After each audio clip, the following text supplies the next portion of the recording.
आधा मतलब श्री हरिवंश महाराज जी। महाराज जी, जैसे हम श्री जी के लिए भोजन बनाते हैं, उस समय अगर मक्खी या मच्छर उसमें गिर जाए या बाल गिर जाए तो भोजन दूसरा बनाना पड़ेगा। बनाना पड़ेगा, ये सावधानी रखनी पड़ेगी। इसीलिए भोजन बनाते समय बालों को कपड़े से बांध लेना चाहिए। भोजन बनाते समय बिल्कुल एकाग्र रहना चाहिए कि कोई मच्छी उस पर ना आवे, हमारे बाल ना गिरे। भोजन बनाते समय बातचीत नहीं ज़्यादा कर, अगर बातचीत करनी तो ऐसे करनी चाहिए, नहीं तो हमारी थूक की छिट्टी गिरेंगी तो हम ठाकुर जी को कैसे भोग लगाएंगे। ये सावधानी रखनी चाहिए कि बाल है, मक्खी है, जूठापन है, ये ना होने पावे, अशुद्धता ना होने पावे। फिर बड़े प्यार से भगवान को भोग लगा के प्रसाद पाओ तो वही तुम्हारे पापों का नाश करके बुद्धि को शुद्ध कर देगा। मनुजा जी जबलपुर से। राधे राधे। राधे राधे महाराज जी। महाराज जी, रामचरितमानस के अनुसार काकभुसुंडी जी जब गरुड़ जी को कथा सुना रहे हैं, तब लोमश ऋषि के श्राप के प्रसंग में बताते हुए कहा है कि निर्गुण रूप सुलभ अति, सगुन जान नहीं कोई, सुगम अगम नाना चरित, सुनि मुनि मन भ्रम होई। हाँ, महाराज जी, देखो, निर्गुण तत्व का जब हम ज्ञान प्राप्त करते हैं तो सांख्य योग के द्वारा हम उसको सहज में जान सकते हैं।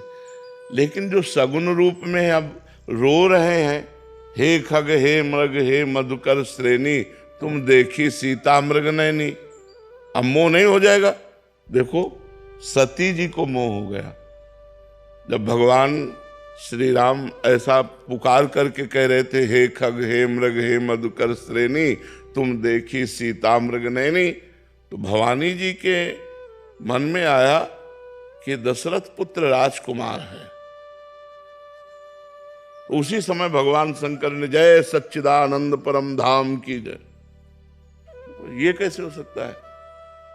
भगवान शिव प्रणाम कर रहे हैं, जय सच्चिदानंद परम धाम, सच्चिद आनंद परम धाम स्वरूप। अगर ये परम धाम स्वरूप है तो जैसे शिव सर्वज्ञ वैसे सर्वज्ञ होने चाहिए। अगर ये सर्वज्ञ होते तो ये पूछते क्यों, हे खग हे मृग हे मधुकर श्रेणी, तुम देखी सीता मृग नैनी। अगर सर्वज्ञ नहीं तो शिव जी ने सच्चिदानंद कह के कैसे प्रणाम किया? अस संशय मन भयो अपारा।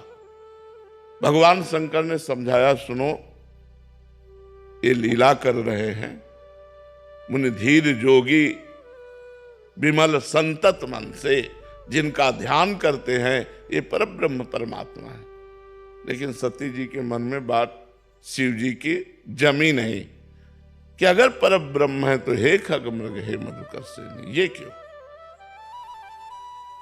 भगवान शंकर ने कहा, जो तुम्हारे मन अति संदेहु तो किन जाय परीक्षा ले हो।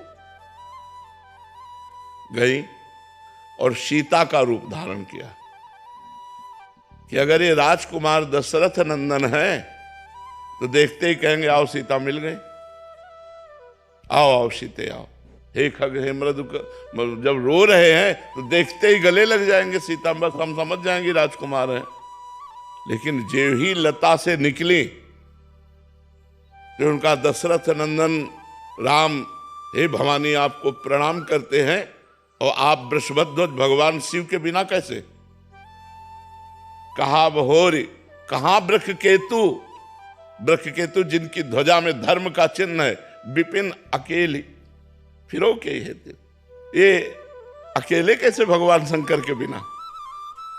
सती जी कांप गए क्योंकि तुरंत प्रणाम किया भगवान राम ने। सती जी कांप गई। अब देखती अनंत ब्रह्मांडों में अनंत राम, अनंत ब्रह्मा विष्णु महेश सब सेवा कर रहे। ओ वैभव की चकरा गई, खोपड़ी आंख मूंद के बैठ गए। तो फिर देखा तो फिर वो ऐसे पूछ रहे, हे खग हे मृग हे मधुकर। वापस आ गई।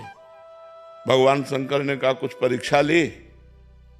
इतना भयभीत हो चुकी थी भगवान की महिमा देखकर, उनका कछु न परीक्षा लील गुसाई कीन प्रणाम। तो कोई परीक्षा नहीं ली, बस जैसे आपने प्रणाम किया था वैसे ही हम प्रणाम करके आ गए। भगवान शंकर ने कहा, ऐसा कैसे हो सकता है? मेरे कहने पर संदेह नहीं गया और वहां केवल प्रणाम करके चली आई, झूठ। तब देखो शंकर धरि ध्याना, सती जो चरित कीन सब जाना, शिव संकल्प कीन मन माही, यही तन भेंट सती अपना। जाओ मैं तुम्हारा परित्याग करता हूं, आज से मैं पत्नी पद पर तुम्हें नहीं बैठा लूंगा, क्योंकि तुमने सीता का रूप धारण किया और सीता हमारी मां के समान पूज्य है। सबकी बुद्धि को प्रकाशित करने वाली देवी सती हैं। या देवी सर्वभूतेषु बुद्धि रूपेण संस्थिता नमस्तस्यै नमस्तस्यै नमस्तस्यै नमो नमः। जब उनको सगुण चरित देख करके संशय हो गया तो और किसको नहीं हो सकता। इसीलिए कागभूषुंडी जी कहते निर्गुण की महिमा समझना सहज है, लेकिन सगुण की महिमा। जब भगवान अपने सखाओं के साथ श्री बाल कृष्ण बैठे हुए हैं वृंदावन की कुंज में, कोई केला का पत्ता, कोई ढाक का पत्ता, ऐसे बड़े बड़े पत्तों में अपनी अपनी भोजन सामग्री निकाली। एक ने मुंह में छाछ डाली बड़ी मीठी, इशारा किया कन्हैया को मुंह से मुंह में ट्रांसफर। ब्रह्मा जी देख रहे ये परब्रह्म है। अहीरों के छोरा अपने मुंह की जूठन उनके मुंह में डाल रहे हैं, पहले कोई नहीं देता। क्यों? क्योंकि पता नहीं खट्टी हो, हमारे कन्हैया को खट्टी लग जाए। पहले स्वयं दाल भात, हाँ बढ़िया, अब वो अंदर जाएगा नहीं, अब वो कन्हैया के मुख में जाएगा। भगवान भाव के भूखे है ना, जैसे सबरी जी के बेर, तो भगवान सखाओं का उच्छिष्ट पा रहे हैं। हर सखा पहले माखन मिश्री जो भी है पहले पाके देखता है, स्वादिष्ट तो कन्हैया के मुख में देता है। ये बात देखकर ब्रह्मा जी को आश्चर्य हो गया, परब्रह्म कैसा, ये ब्रह्म है। उतने में किसी सखा ने कहा कन्हैया बछड़े तो बहुत दूर चले गए। बोले तुम सब पाओ, हम अभी ला रहे हैं। वही दाल भात का कवर हाथ में लिए हुए, बंसी फेट में खुशी हुई, बछड़ों को खोजने गए। ब्रह्मा जी ने सखाओं को गायब कर दिया, अपनी मायामयी नींद में सुला दिया। अब देखा कि बछड़े नहीं दिखाई दे रहे, तो चलो सखाओं को बताएं चल के, तो यहां है तो सखा गायब और उधर बछड़े गायब, सखा बछड़े सब गायब कर। भगवान ने देखा कि अच्छा ब्रह्मा तुम्हारी ये कला है। अरे है तो बालक लेकिन सबके बाप है, उन्हीं की नाभि कमल से तो ब्रह्मा पैदा हुए। अपने आप को भगवान ने उतने ही बालकों के रूप में, उतने ही छकड़े छीका छड़ी जो जो था सब भगवान बन गए, उतने ही बछड़े बन गए। 1 वर्ष तक स्वयं भगवान बछड़े बनकर, ग्वाल बाल बनकर ब्रजवासियों को आनंद देते रहे। तो भगवान की जो सगुण लीला है इसको जानना बड़ा कठिन है। परीक्षित जी को प्रश्न आ गया कि भगवान का अवतार धर्म संस्थापनार्थाय संभवाम युगे युगे। तो ये रात में बहुत सी नौ युवतियों के साथ रास परीक्षित जी ने किया। तब श्री सुखदेव जी ने कहा परीक्षित तुम समझे नहीं, गोपी नाम च तत्पति नाम सर्वे साम्य उच्च। गोपियों के पतियों के और सबके हृदय में जो आत्मा रूप से विराजमान है और स्व प्रतिबिंब विभ्रमा, जैसे बालक अपने प्रतिबिंब के साथ खेलता है ऐसे भगवान अपने आप से अपने आप में खेल रहे हैं।